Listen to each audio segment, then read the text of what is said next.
The Harley engine screamed once, then died, leaving only the wet choke of a man drowning in his own chest. Sienna Clark knelt beside him, her breath shaking, her palms smeared with oil and blood.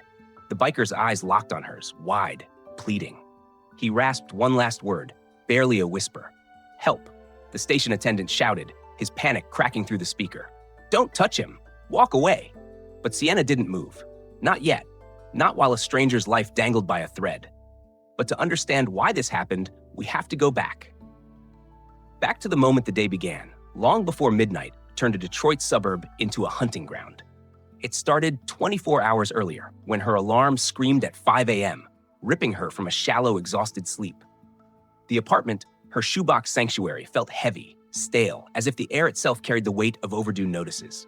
She pushed herself upright, slow, stiff, one hand bracing her ribs. Sienna muttered to no one, "Another day." She shuffled through the cluttered hallway, bare feet whispering against peeling linoleum. In the kitchen, she opened the cabinet. Empty, except for a cardboard box of off-brand cereal, mostly crumbs, and a carton of milk that sloshed like a lie. Her daughter, Maya, patted in, rubbing her eyes. "Mom," she said softly, "I'm hungry."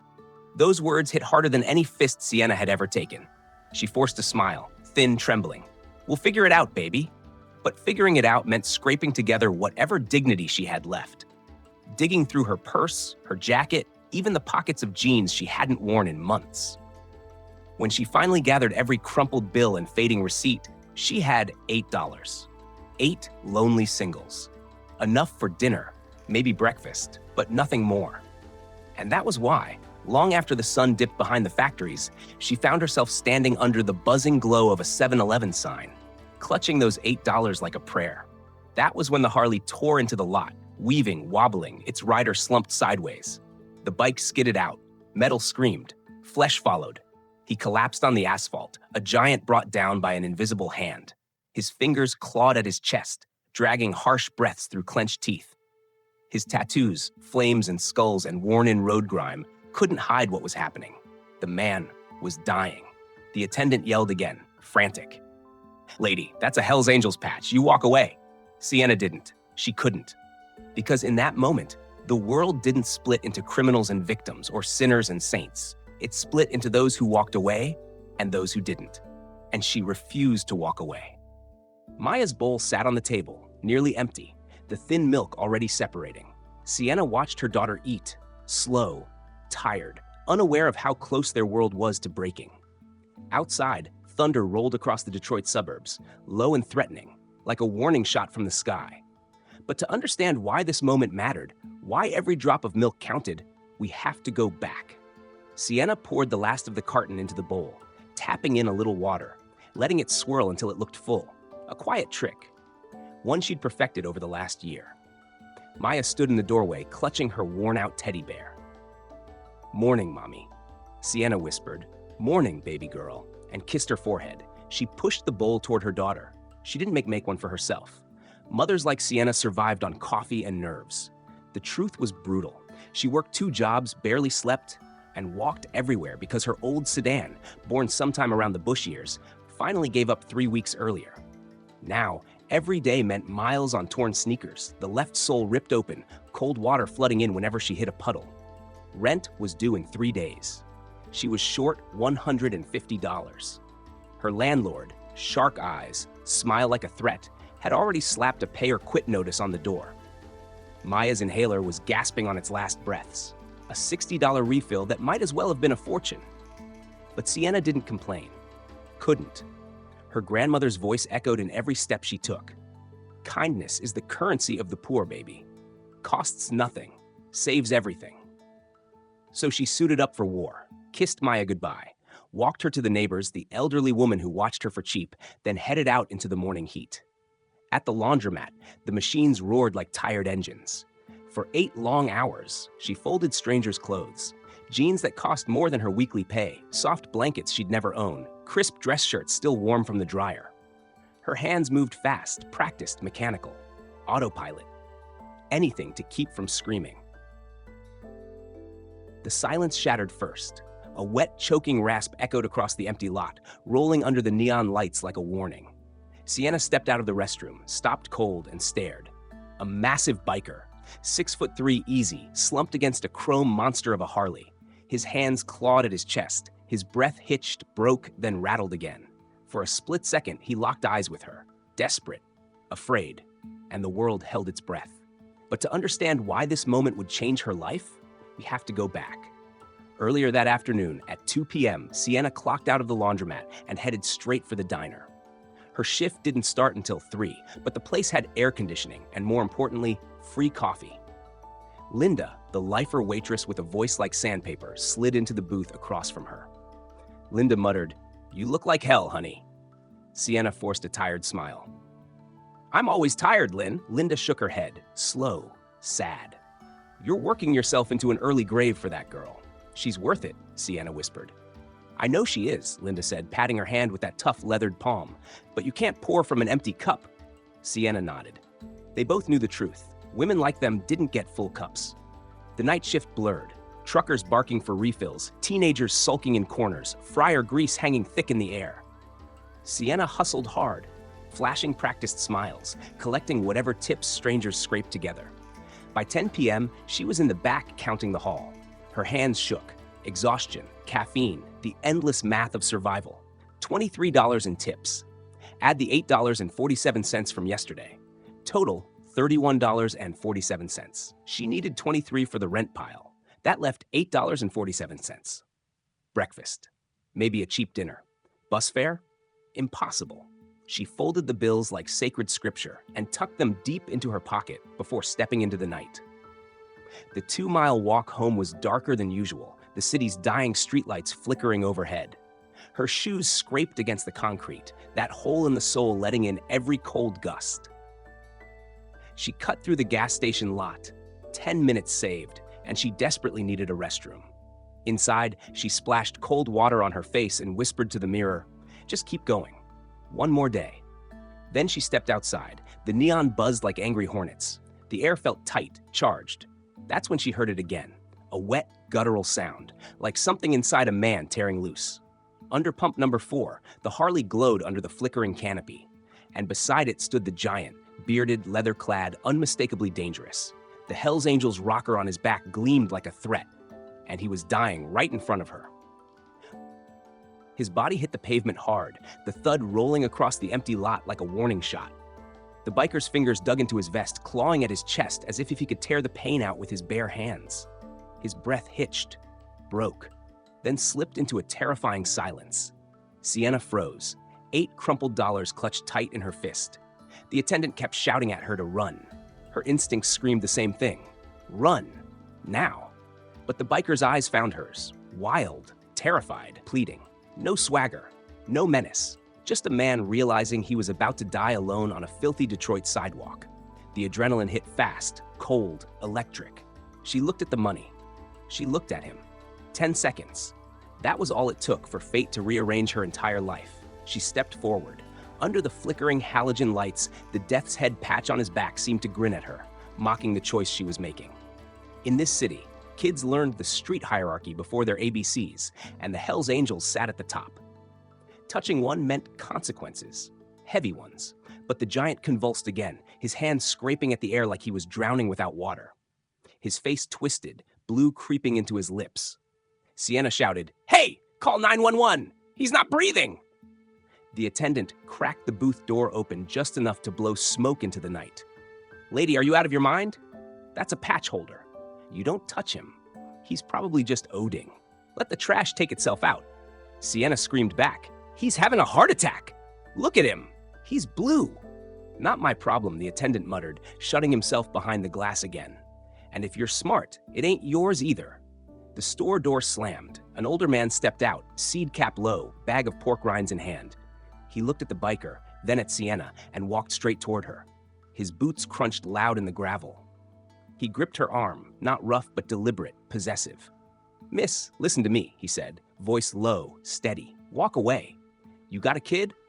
I can see it. Someone who needs you. Don't throw your life away for that." He gestured at the biker, pure disgust on his face. "You get involved with them. You invite the devil into your house." Sienna pulled her arm back and took another step toward the dying man. His grip tightened suddenly, that massive hand locking around her wrist with a force that startled her. His eyes, bloodshot, unfocused seconds ago, burned with a wild, urgent clarity. For one terrifying heartbeat, neither of them moved. The neon hummed. The night held still. But to understand why this dying outlaw's hand would change everything, we have to go back. Moments earlier, the biker's chest had gone eerily still. No rise, no fall. The silence around him was louder than the highway roaring a block away. And in that silence, a memory hit Sienna hard. 12 years old, July heat radiating off a scorched sidewalk. Her grandmother collapsing, fingers slipping from her arm. Strangers stepping over them, irritated, checking watches, pretending not to see. By the time help arrived, it was too late. Sienna shoved the old man's hand off her arm. "A man is dying," she snapped. He shook his head, muttered about bleeding hearts, then climbed into his truck. His taillights faded into darkness, leaving Sienna alone with the outlaw and the ghosts of a city that never cared. She dropped to her knees. The asphalt shredded her jeans. "Sir? Sir, can you hear me?" Nothing. Then the faint shiver of eyelids, a wheeze, a broken, metallic sound. "Meds," he gasped. "Heart? Forgot." Sienna grabbed her phone, 10% battery. She dialed 911. One ring, two rings. Then, the screen went black. Damn it. She didn't think. She sprinted. Shoulder first, she crashed through the station doors. "Call an ambulance!" "Now!" she screamed. The attendant rolled his eyes, reaching for the landline like it weighed 50 pounds. Sienna didn't wait. She scanned the aisles. Candy, chips, cheap toys, until she spotted it. Medicine. She snatched aspirin and a bottle of water, slammed them onto the counter. "How much?" $6.50, the clerk muttered. "Inflation's a bitch." Sienna froze. She pulled out her money, 8 singles, wrinkled, precious. Maya's breakfast, her only safety net. She slammed the bills down. "Keep the change." She bolted outside, twisting the cap off the water with shaking hands. 2 pills rattled into her palm. "Hey, look at me," she said, grabbing his face gently. "Chew these. Now." He grimaced, bit down. She tipped water into his mouth, stroking his throat to make him swallow. "Help is coming," she whispered. "You're gonna be okay. Stay with me. Don't you dare quit." That's when his hand shot upward, fast, heavy, gripping her wrist with raw strength. His eyes snapped open, laser-focused, burning through the haze as if he suddenly saw her, and only her. And in that moment, everything changed. His grip tightened, pulling her closer, his breath rattling against the night. "Name?" he whispered, voice barely a thread. Sienna answered softly. "Sienna Clark." "Sienna? You saved me." "Not yet," she said, fingers pressed to his neck. His pulse fluttered weakly, but it lived. "I'm trying." Sirens wailed somewhere far off. Relief until another sound tore across the lot, a deep, violent roar. A motorcycle jumped the curb, skidding to a stop so hard the tires screamed. A younger biker, maybe 30, lean, sharp, leapt off before the bike settled. Hawk! Oh my God, Hawk! He dropped to his knees on the opposite side of the dying giant. His eyes darted to Sienna, stunned. You helped him?" "Lady, people cross the street when they see us." "He needed help," Sienna said, simple, exhausted, shaking. The ambulance screeched in, lights slicing through the dark. Paramedics poured out, fast, loud, skilled. "Did you give him aspirin?" One medic barked, shining a light into Hawk's fading eyes. "Yes, 2 tablets. 3 minutes ago." The medic nodded. "Smart move. You bought him time." They lifted Hawk onto a stretcher. As they raised him, his hand shot out, not to the medics, but to Sienna. "Tell them," he rasped, gravel rough. "Tell them Hawk sent you." She blinked, startled. "Tell who?" But the doors slammed shut, gone. The younger biker stood, pulling a card from his vest, a thick white slab of cardstock embossed with a black crown and wings. "My name's Cole," he said, pressing it into her shaking hand. "Hawk, he's a king in this city. He doesn't forget, and neither do we. Who is he?" Sienna asked, eyes on the ambulance disappearing into traffic. Cole offered a soldier's smile. Tight, weary, someone who pays his debts. "Call that number tomorrow." He swung onto his bike, engine roaring like thunder, and disappeared after the ambulance. Silence fell. The attendant leaned in the doorway, arms crossed. "Told you," he muttered. "Nothing but trouble." Sienna looked at what she had left. A mysterious card, $1.50 in change, and a life that suddenly felt too small for the night she'd just lived. She started the long walk home. The hole in her shoe let in the cold pavement. Her mind replayed the warning. Nothing but trouble. But when she turned onto her street, trouble wasn't just waiting. It was already parked there. A black SUV idled in front of her apartment, windows tinted, engine humming low. Sienna gripped the card tighter. She thought the danger ended tonight. She was wrong. The real trouble was waiting for her to come home. The last flicker of the ambulance lights vanished into the humid Detroit dark, leaving a silence so heavy it felt physical. Cole stood alone in the center of the oil-stained lot, chest rising hard, like he just watched a bomb count down to its final second, then freeze. He dragged a hand through his hair, smearing grease across his forehead. His voice came out rough, shaken. "You have no idea what you just did." He turned toward Sienna, eyes rimmed red, studying her like she was a puzzle he couldn't solve. Hawk isn't just a guy in a vest. He's the center of gravity for a lot of people. If he died here tonight, this city would have burned. Sienna wrapped her arms around herself. Her adrenaline was gone now, draining fast, making her knees tremble. "I just did what anyone would do." "No," Cole snapped, shaking his head sharply. "No, you didn't. Most people see the patch, see the bike, and they lock their doors. They pray we die quick so we don't bleed on their pavement." He gestured at her. "You didn't." Cole reached back, pulling a thick wallet from a heavy silver chain. He flipped it open. Stacks of hundreds. Real money. More than she'd seen in years. He grabbed a fistful without counting. "Here," he said, "for the aspirin, for your time, for saving the king." He shoved the wad of cash toward her. Sienna stared at it. Rent, car repair, groceries for 6 weeks, survival. Her fingers twitched, but her grandmother's voice cut through the noise. Soft, steady. "Kindness isn't a transaction, baby. Once you sell it, it ain't kindness anymore. It's just a job." Sienna lifted her chin. "No." Cole blinked, stunned. "Lady, take it. That's gotta be $500. "I said no," she answered, her voice low but iron strong. "I didn't help him for a payout. I helped him because he was dying."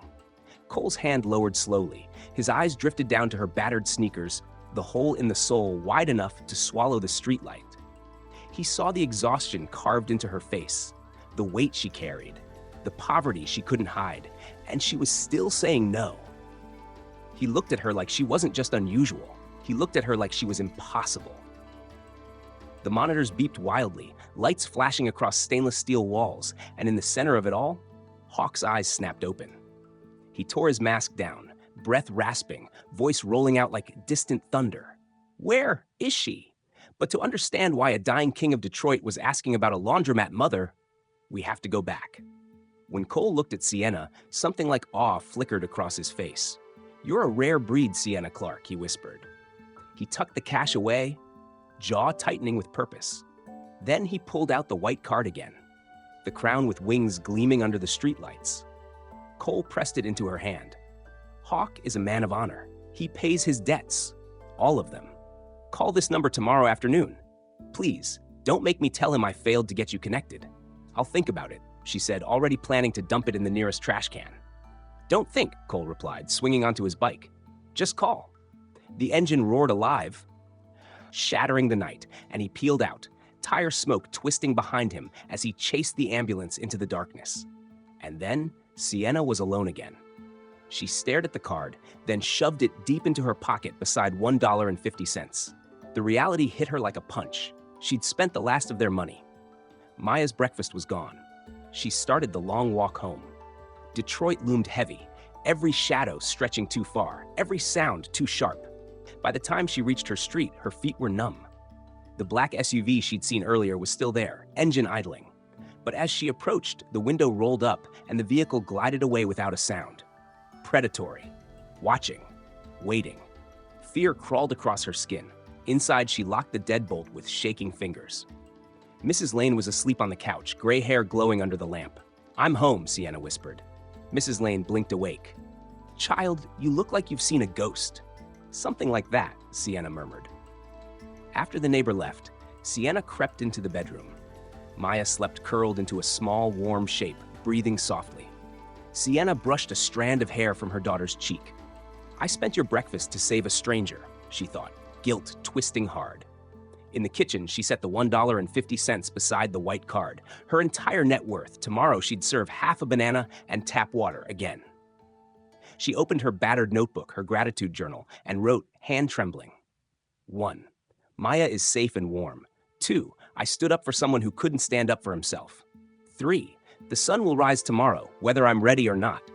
She closed the book. She touched the card. The embossed crown felt rough, strange, powerful.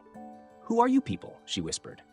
Then she collapsed into bed, unconscious before her head hit the pillow. Across town, Detroit was not sleeping. In a trauma room glowing cold and bright, Hawk's chest rose under IV lines and heart monitors. His eyes cracked open, burning with fury and purpose. He pulled his oxygen mask aside and growled at Cole, low, commanding, dangerous. "Find her." The knocking wasn't gentle. It wasn't hesitant. It was sharp, deliberate, 3 hard hits that rattled the cheap wood of the apartment door. Maya jumped. Sienna's breath stalled in her chest. 7 a.m. meant only 2 things in Detroit: eviction or law.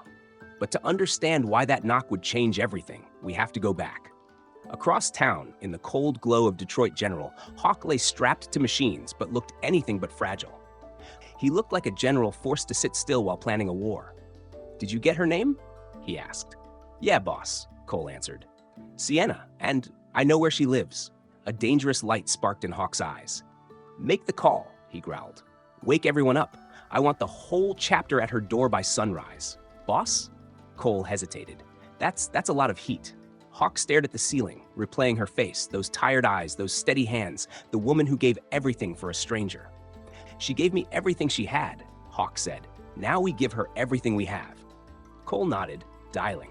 And while an outlaw army began to rise, Sienna slept, dreaming of a fridge full of food, unaware that the rumble rolling toward her neighborhood wasn't thunder. It was engines. Dozens of them. Morning came cruelly.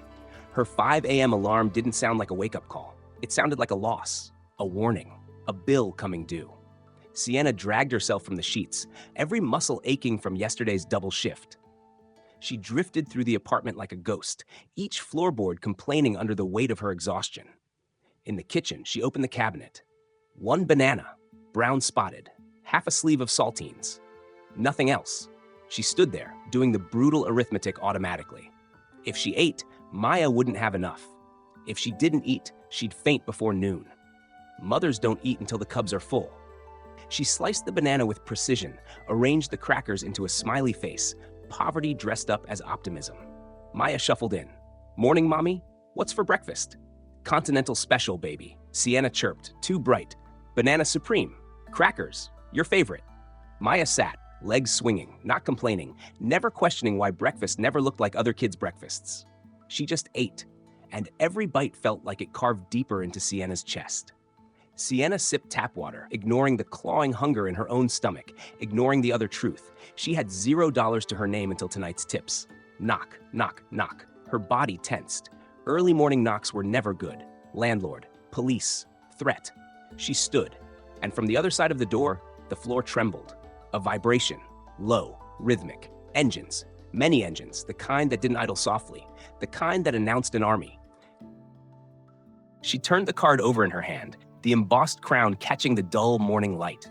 It felt heavier than paper, felt like consequence, felt like danger whispering her name. But to understand why that little card terrified her, we have to go back. The knocking had barely stopped when Sienna cracked the door open. Mrs. Johnson filled the frame, arms crossed, floral housecoat, judgment radiating like heat from a furnace. "Sienna, baby," she said, already stepping inside. "We need to talk." "Good morning, Mrs. Johnson. Is everything okay?" Mrs. Johnson leaned in, voice dropping to a whisper sharp enough to cut. "The streets are talking, child. I heard you were at the gas station last night. Heard you put your hands on a patch." Sienna's stomach dropped. News traveled fast in the Detroit suburbs, faster than truth, faster than fear. "He was dying, Mrs. Johnson. He was having a heart attack. He was a Hell's Angel," Mrs. Johnson hissed, eyes wide. "That is not a man. That is a walking death sentence. Drugs, guns, prostitution. Child, what you invited into your life ain't nothing but trouble. You've got a baby in that room." "I was thinking he was a human being," Sienna whispered, her voice trembling even as her spine straightened. "That's all I saw." Mrs. Johnson shook her head slowly. Pity, frustration, fear blended into one heavy sigh. "You're too kind for this world, Sienna. And that kindness, it's gonna get you swallowed whole. When the devil knocks, you don't open the door. You just unlocked it." She left without waiting for a reply. The hallway air felt thick, smoky, choking. Sienna leaned against the door, heart pounding. Had she done the right thing? Was Mrs. Johnson right? She glanced at Maya. Small, innocent, licking banana from a cracker. I did the right thing, she told herself. I have to believe that. 2 hours later, the laundromat was a furnace. Steam hissed, metal clanged, machines thumped like angry heartbeats. Sienna folded jeans with mechanical precision, snap, fold, stack, because thinking hurt too much. Linda watched her from the sorting table, gums snapping like tiny firecrackers. Spill it, she said. You look like you're waiting for a jury verdict. Sienna hesitated, then everything poured out. The gas station, the $8, Hawk, Mrs. Johnson's warning. Linda's mouth hung open. You saved a Hell's Angel with your money? Stupid, right? Sienna muttered. Stupid? Linda barked out a smoker's laugh. Girl, that's the most gangster thing I've ever heard. You got guts. Mrs. Johnson thinks I got a death wish. Mrs. Johnson thinks mayonnaise is spicy, Linda snorted. Look, you saved a life. The man upstairs sees that. Don't let scaredy cats make you regret doing good. Sienna nodded, trying to let those words root inside her chest. But doubt was a parasite. It chewed through every reassurance. On her break, she stepped into the alley, the heat pressing down like a hand. She pulled the white card from her pocket. The crown with wings stared back at her, but instead, the wall of bikers fell silent. Every one of them turned toward her, slow, deliberate, like predators recognizing the one person in the room who didn't belong, yet somehow mattered. But to understand why an outlaw army gathered outside a diner for a woman with $8 to her name, we have to go back. In the alley behind the laundromat, her thumb hovered over the keypad. Just call, Cole had said. He pays his debts. Before she could stop herself, she typed, Hi, this is Sienna Clark. Cole gave me this number. Send, 1 second, 2 seconds. Her phone exploded in her hand. Incoming call, unknown number. She nearly dropped it. She let it ring, panic twisting her throat. Then the voicemail icon blinked. She pressed play, her hand shaking so hard the phone tapped against her earring. Sienna, Cole said, voice tight. Hawk wants to meet you, today. Murphy's Diner on 5th, 3 p.m., please. It's important. The line cut out. Sienna stepped inside, pale. Well? Linda asked. They want to meet, today. Then go, Linda said, shoving a basket toward her. Worst case, you get a free burger. God knows you need the calories. Sienna forced a laugh, but a knot twisted deep in her stomach. At 2 p.m., she clocked out. The sun hit her like a spotlight as she stepped onto the sidewalk. She started toward 5th Street, rehearsing quietly. I don't want a reward. I just want to go home. Then the hairs on her neck lifted. 2 motorcycles idled in the shade across the street, black, chrome, serious, full patches, dark visors, and their helmets weren't pointed at traffic. They were pointed at her. Sienna froze. The lead rider didn't rev, didn't shout. He simply raised 2 fingers to his helmet, a slow, deliberate salute. Then both bikes rolled forward, not behind her, not cutting her off, escorting her, matching her pace from across the street like silent sentinels. Her heart pounded. She walked faster. They matched her. She had stepped into a world she did not understand, and that world was riding beside her like an honor guard. The 2:45 p.m. bus reeked of diesel and disappointment, but she barely noticed. Her hands wouldn't stop trembling. Every instinct she had screamed, stay on the bus, ride to the end of the line, disappear. But she saw Hawk again. Gray face, choking breaths, and she heard Cole's voice, urgent and pleading. So she stepped off. Murphy's Diner glimmered under the afternoon sun. But it wasn't the diner that stole her breath. It was the chrome. Dozens of motorcycles lined the curb, arranged with military precision. Machines built for battle, leather vests, beards like armor, tattoos that spelled out histories written in fists and blood. Sienna stepped off the bus, legs weak, stomach tight. She waited for taunts, threats, for someone to tell her to turn around. But the patch holders didn't jeer. They didn't smirk. They stood straighter, their eyes softened, and then, one by one, they bowed their heads. The diner doors closed behind her with a soft click, and for 10 long seconds, the room didn't breathe. Leather cut after leather cut shifted, parted, and made way for her. A man with a scar running from his eye to his jaw stopped mid-sentence, turned, and dipped his head in a slow, respectful nod. Then another. Then another. A silent wave rolled through the room. Acknowledgement, reverence, something ancient. It followed her all the way to the booth in the back. But to understand why an outlaw brotherhood stood on its feet for a woman who owned nothing but courage, we have to go back. Sienna pushed open the door. The usual clatter of Murphy's Diner had evaporated. Forks paused midair. Coffee cups hovered, every booth was full, every stool occupied, and every pair of eyes was locked on her. Cole emerged from the back, wearing a black t-shirt instead of his cut, shoulders tight with nerves. "Sienna," he breathed, relief washing over him. "Thank you." He's waiting. They walked deeper into the diner. Chairs scraped. One man stood, then another, then three more. Within seconds, the entire room rose. Not cheering, not intimidating, just standing. A silent liturgy reserved for the fallen or the revered. Sienna felt the air leave her lungs. In this moment, she wasn't just a laundromat worker. She wasn't a struggling mother. She was something else entirely. Cole guided her to the far booth. Hawk was there. He rose slowly, pain etched into every movement, but pride holding him upright. His voice rumbled out, deep, canyon-wide. "Sienna Clark. Please, sit." She slid into the booth, heart hammering. "How are you feeling?" she whispered. "The doctors say I got the arteries of a man who loves cheeseburgers too damn much," Hawk muttered, offering a weak grin.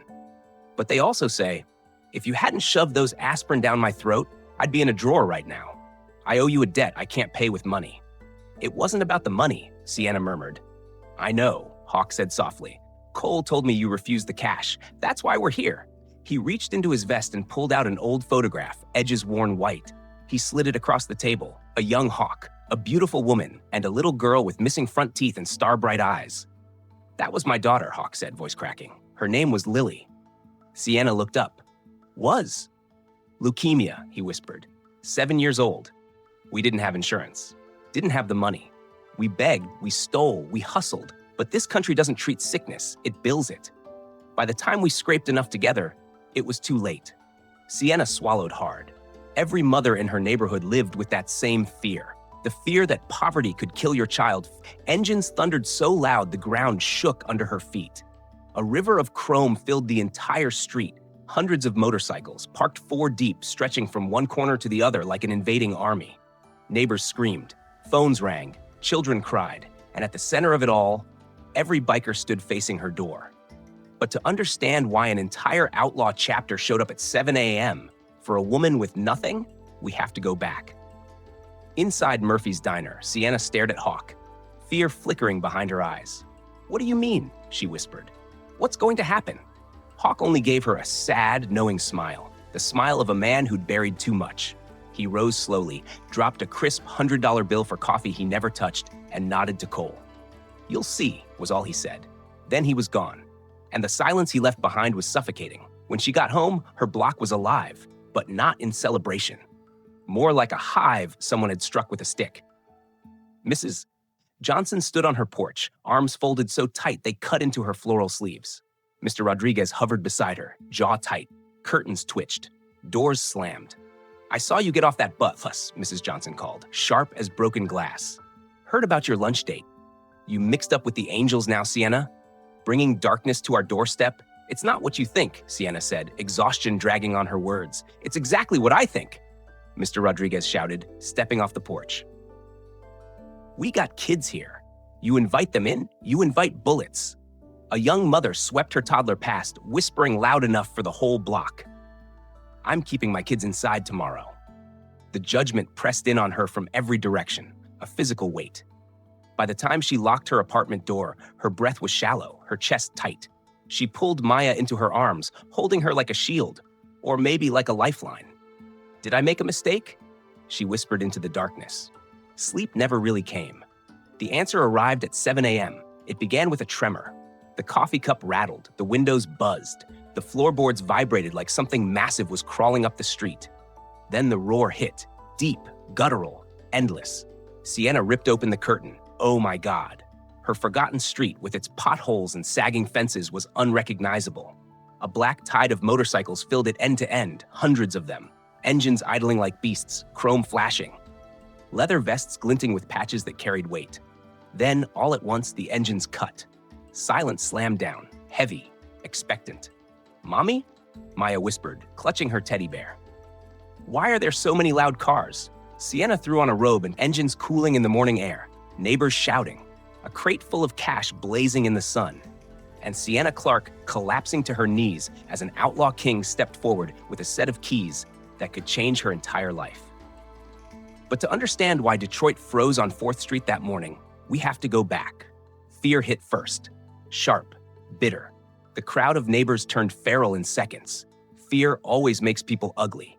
Get them out of here. Think of the children. You're evicted. Sienna. I'm calling the landlord. Maya clung to her leg, sobbing into her robe. Mommy, I'm scared. It's okay, baby, Sienna whispered, though her voice trembled. She looked up at the wall of bikers, motionless, arms crossed, staring back with an iron calm the neighborhood mistook for menace. Then the crowd shifted, because Cole stepped forward. He walked right up to that invisible line dividing the terrified residents from the leather-clad army. He raised both hands, palms open. Folks, he called out, voice booming across the street. We are not here to cause trouble. Then why are you here? Mr. Rodriguez yelled, bat clenched tight. This is a family neighborhood. We know, Cole said, eyes sweeping over the crowd before settling on Sienna. We're here because one of your own saved a life 2 nights ago. And now, we're here to return the favor. That's when the semi-truck appeared. A pristine white giant turned the corner, escorted by 4 motorcycles. It rolled to a stop in front of the hydrant with a hiss of air brakes. Painted on the side, a crown with wings and the words Lily's Legacy. Cole turned back to the stunned crowd. My name is Cole. I'm the operations director for Lily's Legacy. We are a registered 501c3 nonprofit organization.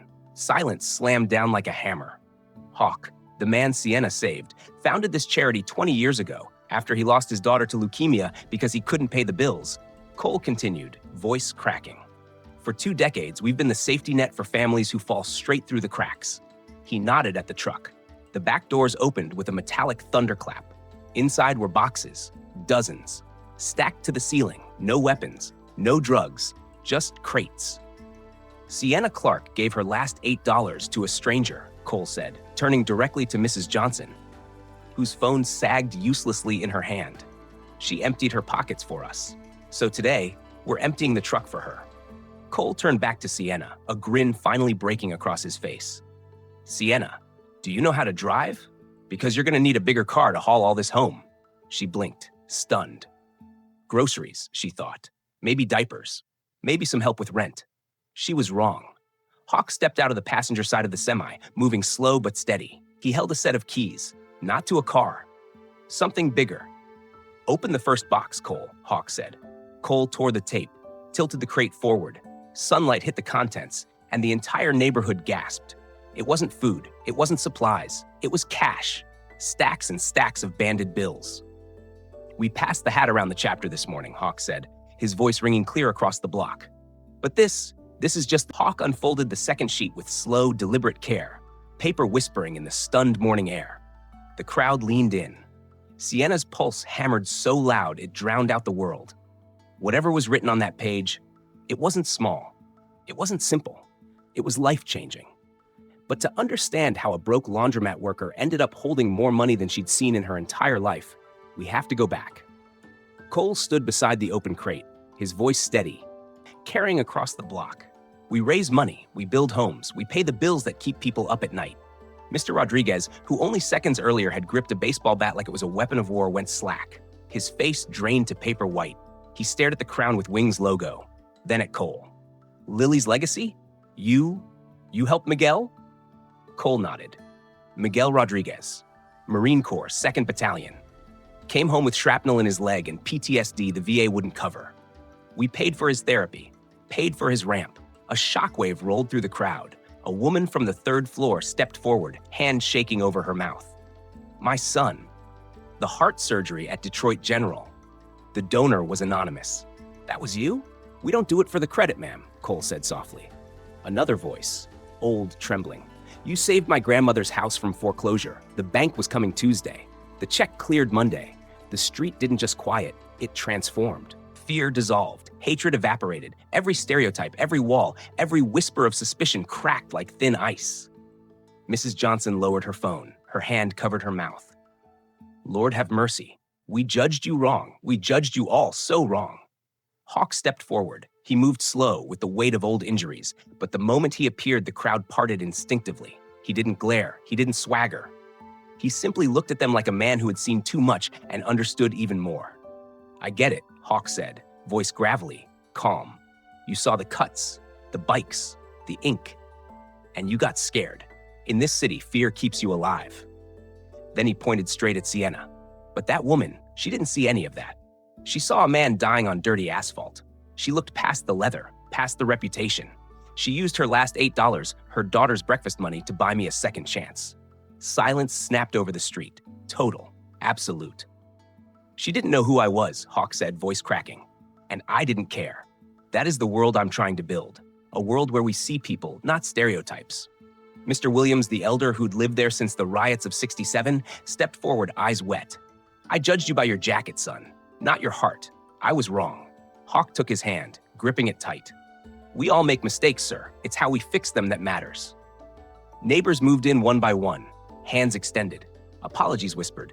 The street that had been a battlefield minutes ago now felt like a reunion or an awakening. Then Hawk turned back to Sienna.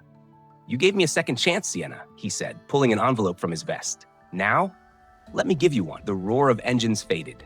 The cheering softened. And in the middle of 4th Street, surrounded by bikers, neighbors, and a mountain of second chances, Hawk placed a trembling hand over his heart. But to understand why this moment would change an entire neighborhood forever, we have to go back. Hawk held up the letter, the official seal gleaming. And this, he said, is an offer letter. Lily's legacy needs a community outreach coordinator, someone who knows struggle, someone who understands the value of a single dollar. He let the words hang there, heavy, bright, impossible. Starting salary is $52,000 a year, full medical, dental, vision, 401k matching. You start in 2 weeks. Sienna's legs finally surrendered. She didn't fall, she melted. A collapse born from months, years, a lifetime of bracing against storms she never deserved. She sobbed, raw and unfiltered, shaking so hard her breath broke into pieces. Maya dropped beside her, tiny arms circling her mother's neck. Mommy? Mommy, why are you crying? Sienna whispered. Happy tears, baby. Just happy tears. Applause rippled, then exploded. Engines revved in a unified rhythm, an anthem of redemption. Mrs. Johnson shoved her way through the crowd and crushed Sienna in a hug. Baby, you showed us how to be better. I am so sorry. Hawk knelt, grunting as his knees hit concrete, and held out a set of keys. One more thing, he murmured. We found your car, paid the impound fees, fixed the transmission, 4 new tires. It's parked around the corner. Sienna looked up, tears streaking her cheeks. Why? Why all this? I just bought you aspirin. Hawk's eyes glistened, grief and gratitude wrapped into one man's breaking voice. 20 years ago, my daughter died because I couldn't write a check. I swore on her grave I'd never let another family face that alone. He swallowed, the memory dragging through him. You saved my life without hesitation. You didn't ask for anything. You are exactly who the world needs. I'm nobody special, Sienna whispered. You're wrong, Hawk said, smiling softly. You're the miracle we've been looking for. Cole clapped his hands, cutting through the emotion. All right, enough tears. We got work to do. He yanked the trailer doors open. Inside was a universe, a brand new sofa, a solid oak dining table, groceries, school supplies, clothes, and at the very back, a pink bicycle with streamers. This is too much, Sienna laughed, the sound bubbling up through her tears. It's not enough, Hawk said, but it's a start. Then the miracle spread. Mr. Rodriguez, still wearing yesterday's panic, hoisted a box beside a tattooed biker named Tiny. Where you want this? Mrs. Johnson became an air traffic controller. Mind that mattress. Don't scuff the corners. Children who had been locked inside minutes earlier now sprinted across the street carrying pillows and toys. The whole block buzzed with a joy it hadn't felt in decades. Maya screamed with delight as she climbed onto her new bike. Mommy, it has a basket. Sienna watched her daughter ride circles under the morning sun, finally free, finally safe. No hunger in her eyes, no fear in her shoulders, just childhood. The moment Hawk said cornerstone, the air shifted. Heavy, sacred, like the universe itself leaned in to listen. But to understand why this mattered, why a man once feared across Detroit would rebuild an entire block in her name, we have to go back. You already thanked me, Hawk said softly. You saw me. That's all I needed. By noon, Sienna's apartment didn't look lived in. It looked reborn. The mildew couch, gone. In its place, a slate gray sectional soft enough to drown in. The wobbly card table, replaced by solid oak that smelled like fresh-cut forests. Maya's thin mattress on the floor, upgraded to a white twin canopy bed, a floating cloud of linens. Sienna stood in the center of her living room, breathing in the scent of new beginnings. Wood, fabric, hope. Hawk patted the cushion beside him. "Sit," he said. "Let's talk business." She sat carefully, like one wrong move might break the spell. "I want to explain the job," Hawk continued, his voice settling into something heavy, weighty. "What we actually do. It's not just handing out money." "I'll do anything," Sienna whispered. I want to help." Hawk leaned forward, elbows on his knees, eyes sharp. "We get hundreds of requests every month. Single moms like you, veterans, families drowning in medical debt. We have resources, but not infinite resources." Then he locked onto her gaze, thunder behind his eyes. "My job is to find the money. Your job will be harder." Sienna's voice shrank. "What is it?" Hawk said, "You have to choose. You read the letters, you look at the desperate people, and you decide who gets the check and who gets the rejection." Her pulse stuttered. I have to play God?" "No," Hawk replied. "You have to play judge." He slid a stack of applications toward her. The top one showed a pale child, smiling weakly through tubes and tape. She thought the worst was over. She was dead wrong. Sienna lifted the first file. Her hand no longer trembled, but the responsibility hit her like a lead vest. She had been rescued, but now she would carry the burden of choosing who else lived and who kept struggling. Somewhere faintly in a different home across the city, a pill cutter snapped shut. Snap. Half a pill. Snap. A quarter. The rhythm of survival for millions. Sienna didn't know it yet, but that sound would soon haunt her dreams. Back in the apartment filled with fresh paint and promise, Hawk slid a thick folder across the table. He ignored the offer letter, ignored the check. He went straight for the blueprints. "I don't just want to write checks, Sienna," he said, tracing a line on the page. "I want to plant a flag. Right here. On this block." She leaned in closer. "The Clark house," she read quietly. "A community center? Not just a center," Hawk corrected. "A fortress. Job training in the basement. A food pantry that looks like a grocery store, not a handout line. After-school programs for kids like Maya. And on the second floor, a free clinic." Her throat tightened. Why name it after? Under the dim hallway light, Hawk's voice dropped into a low warning, heavy enough to shake Sienna's bones. But to understand why this woman, once scraping by on 8 wrinkled dollars, suddenly walked her block with 2 giants at her side, we have to go back. Hawk leaned back, the leather on his vest creaking like an old door. "Here's the catch," he said. "This job isn't shaking hands. It's hunting for the people who fell through the cracks. The ones too proud to beg, or too beaten down to try." He gestured at her chest. "You know that weight, that suffocating choice between rent and dinner. That trauma is your superpower now." Sienna wiped her eyes. "When do I start?" 2 weeks, Hawk replied. "Quit the diner, quit the laundromat." He reached into his bag again. "But this starts today." He handed her a heavy benefits packet. "Health insurance kicks in immediately," he said, studying her reaction. "Gold tier. No deductible, no copays. Dependents covered 100%. Sienna flipped the page. "Maya's inhalers?" she whispered. "Free," Hawk said. "Unlimited. You will never count puffs again." Air rushed from her lungs like something vital had finally unclenched. 6 years of fear, gone in a breath. "Thank you," she gasped, burying her face in her hands. "There's one more thing," Hawk added. He stood and held out a black canvas vest. Not leather. Heavy, sturdy, embroidered in silver with the crown and wings. Underneath, one word. "Volunteer." "You're not a hang-around anymore," Hawk said. "You're family. Put it on." Sienna slid into it. The weight settled on her shoulders like armor, warm, grounding, righteous. The woman in the hallway mirror wasn't a tired waitress anymore. She was something else, something formidable. "First mission," Hawk said, checking his watch. "Find someone on this block who's drowning. Use those instincts." Sienna didn't hesitate. "Mrs. Patterson, apartment 1B. Cole stepped forward. "What's the sit rep?" "She's 80, Sienna said. "Social Security can't cover the rent hike. I've seen her cry at the pharmacy when she can't afford her heart meds. She cuts them in half." "Let's move," Hawk grunted. They walked the hallway like a small, quiet procession, Sienna at the center, flanked by 2 mountains in denim and ink. She knocked. Mrs. Patterson cracked the door, chain still latched, eyes cloudy. "Sienna? Baby? Who are these very large men?" "Mrs. Patterson," Sienna said gently, "open the door. We're here to fix it." 10 minutes later, the 4 of them were in a tiny living room that smelled of lavender and old prayers. Mrs. Patterson clutched her pill bottle like a secret she was ashamed to show.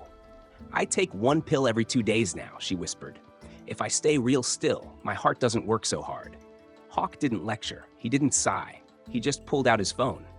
"Yeah, it's Hawk," he said, voice flat iron. "I need a rush delivery to 4th Street. Digoxin, brand name, 90-day supply. Put it on the account and set it to auto refill. Forever." Mrs. Patterson's hands trembled. "Baby, why? Why would you do this?" Sienna took her hand, steady now, new strength in her voice. "Because nobody drowns on my block anymore." Sirens, flashing lights, federal jackets swarming the very trucks that fed her block. Sienna stood frozen in her office doorway as Cole whispered, "They froze everything." But to understand how the world flipped so violently, how a miracle turned into a federal nightmare, we have to go back. Hawk ended the pharmacy call with a quiet finality. "It'll be here in an hour, ma'am. Paid in full." Mrs. Patterson stared at Sienna, hands trembling. You did this?" Sienna squeezed her fragile fingers. "We did this." They stepped back into the sunlight, and for the first time, Sienna felt something she'd never tasted before, pure electric purpose. "This is the best job I will ever have," she breathed. Hawk grunted, amused. "I know. Because you know hunger. Now, you get to be the one bringing the bread." She smiled. Big, hopeful. But in America, hope rarely lasts long. The crash came fast. It came online. The next morning, her phone buzzed until it nearly rattled off the nightstand. A video, grabbed from a distance, was blowing up on Twitter. Sienna hugging Hawk, surrounded by bikers. Someone had edited ominous music behind it. Caption: "Neighborhood taken over by gang. Bad mother endangers child for clout. Hashtag trash. 2.4 million views." She scrolled, stomach twisting into knots. User 773, "CPS needs to take that kid away." Who brings a child around Hell's Angels? Patriot mom. She's probably running drugs for them. Clearly staged. Crisis actors. Each comment hit like a fist. Strangers carved her open, devouring the moment that had saved her life and turning it into evidence against her. "Ignore them," Linda said over the phone. "They don't know." But the comments didn't stop. Doxing, hate mail, threats. Sienna wore her volunteer vest only inside the apartment. It felt radioactive in public. Until something shifted. A young man on TikTok stared into the camera, a prosthetic leg gleaming. "See this biker?" he said, pointing at Hawk's photo. "That gang member paid for this leg when insurance denied me. He gave me my life back." Then a woman undergoing chemo in Ohio. "Lily's legacy paid my rent for 6 months." Then a Detroit grandmother. "They fixed my roof in a snowstorm." The tide surged. Hard. Lily's legacy trended again, but now it carried gratitude, not venom. People posted receipts, photos, hospital bills stamped paid in full. The internet had misjudged them. They hadn't found villains. They had found a refuge. 6 months later, Sienna sat behind a mahogany desk, sunlight streaming across her nameplate. Sienna Clark, Director of Outreach. Her office hummed softly. The server room down the hall thrummed like a heartbeat. The bin on her desk overflowed with letters, hundreds of pleas for help. "Dear Lily's legacy, my son has a tumor." "Dear Sienna, I am about to be evicted." "Dear Hawk, I haven't eaten in 3 days." Sienna lifted the first envelope. The joy of her first day was long gone, replaced by a hardened resolve. She couldn't save the world, but she could save the next person. She raised the letter opener, and her office door burst open. Cole, pale, tight jaw, no smile. "Sienna, put the phone down. You need to see this." He held up a tablet, a live news feed. Sienna stood slowly. "What's going on?" Cole swapped, flashing badges, slamming doors. Her office torn apart as federal agents trampled over the letters begging her for help. Cole's voice trembled as he whispered, "They're coming here next." And when lead agent Miller declared Lily's legacy a money laundering front, Sienna realized the government wasn't here to save anyone. They were here to dismantle the only miracle her neighborhood had ever known. But to understand how this explosion began, we have to go back. Cole's voice cracked. "They're saying it's money laundering, and they're coming here next. Federal agents don't knock, they invade." The glass door didn't break, but the illusion of safety shattered instantly. Agent Miller stormed inside, cold eyes, colder soul, and swept every file from Sienna's desk.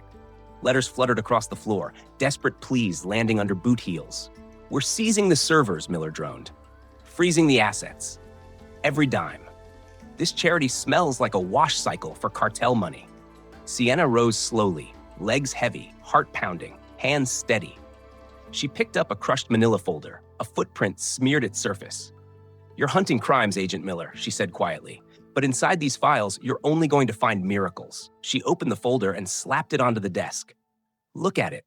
A photograph stared back, taken 8 months earlier. A frozen lot, a broken neighborhood, and in the center, Sienna, gripping a ceremonial shovel, flanked by Hawk and 50 men in leather.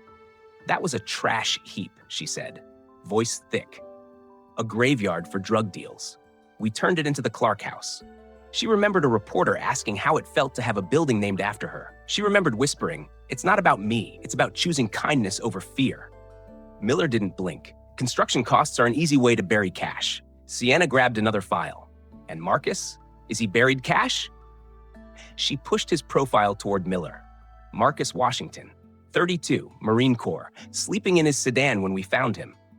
He didn't want money, he wanted purpose. She tapped the paper. We put him in transitional housing, got him into the trade union. Today, Marcus is welding the downtown bridge. He pays taxes agent. He pays your salary. For a heartbeat, just one, the cynicism in Miller's eyes cracked, because the truth of Lily's legacy wasn't in ledgers, it was in lives. The Clark house had become the pulse of a forgotten street. On day one, 43 people walked through the doors, hungry, sick, scared. 43 walked out with hope.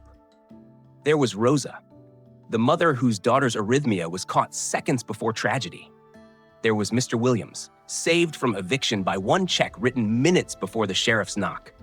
And the 16-year-old girl who earned a scholarship to Duke because the after-school lab kept her safe and studying. "This isn't laundering," Sienna whispered. "This is redistribution. Taking money from the darkness and pouring it into the light." The investigation dragged on for weeks. A siege, a slow bleed. But while the agents searched for wrongdoing, the world searched for truth. Documentary teams arrived, cameras, boom mics, curious eyes.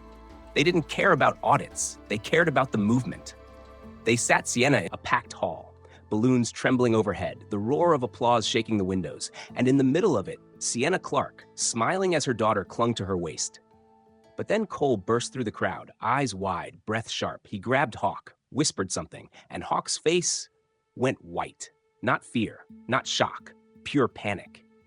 But to understand why this moment shattered everything, we have to go back. Sienna faced the documentary camera and spoke without blinking.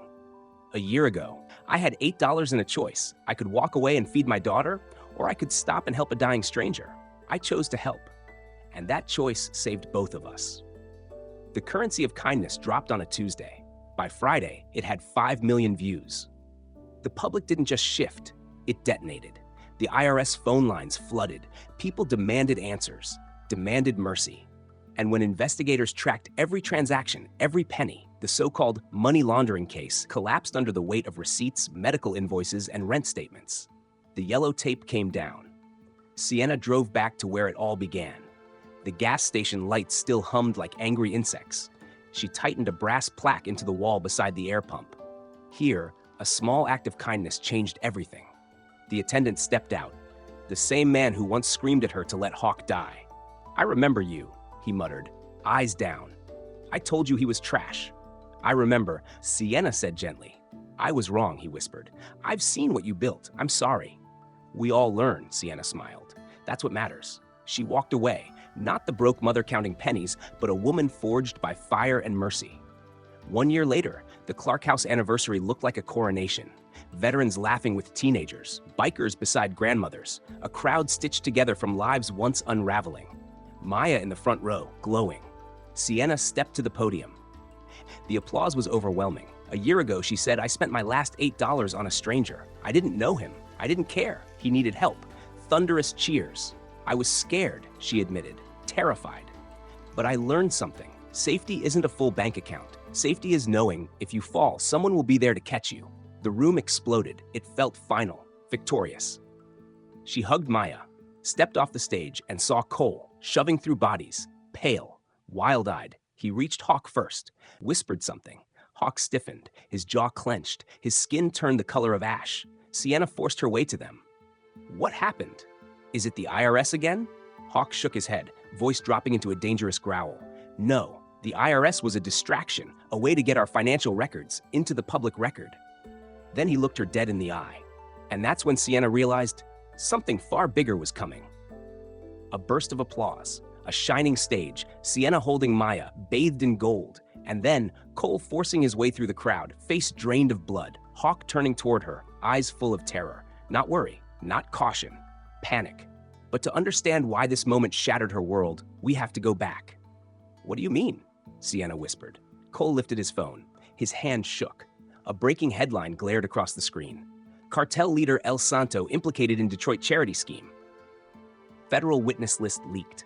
Hawk's voice dropped to a rasp. The money we used to start Lily's legacy 20 years ago, it didn't come from donations, Sienna. It came from him. And now that the books are open, his eyes shifted toward the exit. He knows we spent it. Sienna felt the room tilt. Who is El Santo? Hawk looked at her, and the answer carved him open. He's the man who killed my daughter. Silence swallowed the celebration. The balloons, the music, the laughter, suddenly grotesque, mocking. Sienna pushed her way out, stumbling past hands reaching to congratulate her. She burst into the alley, leaning against the cold brick as air finally hit her lungs. The bass from inside pulsed through the wall like a second heartbeat. 40 minutes earlier, she'd been on a stage speaking about hope. People told me I was making a mistake, she had said, inviting darkness into my home. And for a moment, I believed them. She had looked at Hawk, standing proud, a father figure in leather, a man she now knew was funded by blood. Kindness is never a mistake, she had told the crowd, even when it's dangerous, even when it costs you everything, especially then. The applause had crushed her like a wave. She remembered Emily, Mrs. Lawson's daughter, sobbing into her shoulder. They called Mom's remission a miracle, but it wasn't a miracle. It was you. She remembered Mrs. Johnson gripping her arm. I judged you, baby. You taught me that even a scary book can be a good one. It had been a night of redemption. Now it felt like the floor beneath her was waiting to split. Sienna pushed off the wall, needing distance, needing breath. She walked down 5th Street, the steady click of her heels cutting through her panic. Past boarded windows, under dying streetlights into the breath of the city. Sirens in the distance. The low hum of traffic on I-75. The world moved on, uncaring. And then she saw him. A kid, couldn't be older than 22, sitting on the curb beside a beat-up Honda. Hood up, steam rising like smoke from a dying fire, his head buried in his hands, alone, hungry, defeated. Exactly who she used to be, exactly who she was supposed to help, exactly who El Santo would destroy to get to her. Sienna froze. The night air thickened, because in that moment, she realized her next choice might save a life or start a war. He was shaking, broke, out of time, and Sienna Clark, who was already standing at the edge of a war she didn't start, reached into her purse and handed him the 50 anyway. But to understand why that moment mattered more than any cartel threat, any frozen bank account, any headline, we have to go back. Hey, Sienna called out gently. You okay? The young man lifted his head, red eyes, fast food uniform hanging off him like borrowed skin. Transmission died, he muttered. I don't have AAA. I don't have money for a tow, and I'm supposed to pick up my son in 20 minutes. If I'm late, they charge $1 a minute. I don't have it. His voice cracked. He looked exactly like she once had, cornered, embarrassed, one setback away from collapsing. She didn't hesitate. Sienna opened her purse, pulled out a $50 bill, one of the last she had. Here, she said softly, get a tow, pick up your son. Don't let him wait. The kid recoiled. What? No, I can't take your money. Yes, you can, Sienna said, her voice firm, steady, immovable. You're a father. Go. I don't even know you, he whispered. You don't have to. She reached into her pocket and pulled out a small white card, crown with wings, silver ink glinting under the streetlight. Take this, she said, pressing it into his grease-stained hand. When you're back on your feet, help someone else. Pass it on. And if you ever need more than a tow, call that number. Tears cut clean lines across the dirt on his cheeks. Thank you. I won't forget this. I know you won't, she whispered. He ran back to his car, hope suddenly visible in his posture, shoulders lifting, steps quicker, breathing easier. Sienna turned and walked deeper into the Detroit night. A year ago, she had been the beggar.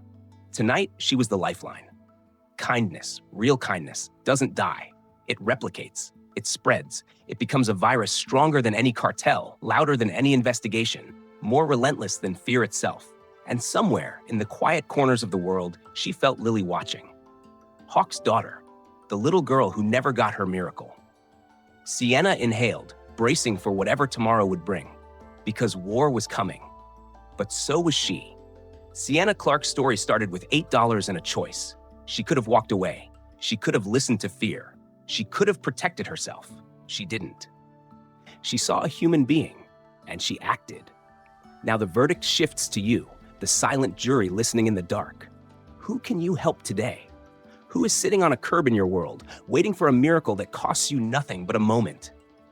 Who have you judged by their clothes, their scars, the patch on their back? Sienna looked past the leather and saw a father. She looked past the tattoos and saw a heart.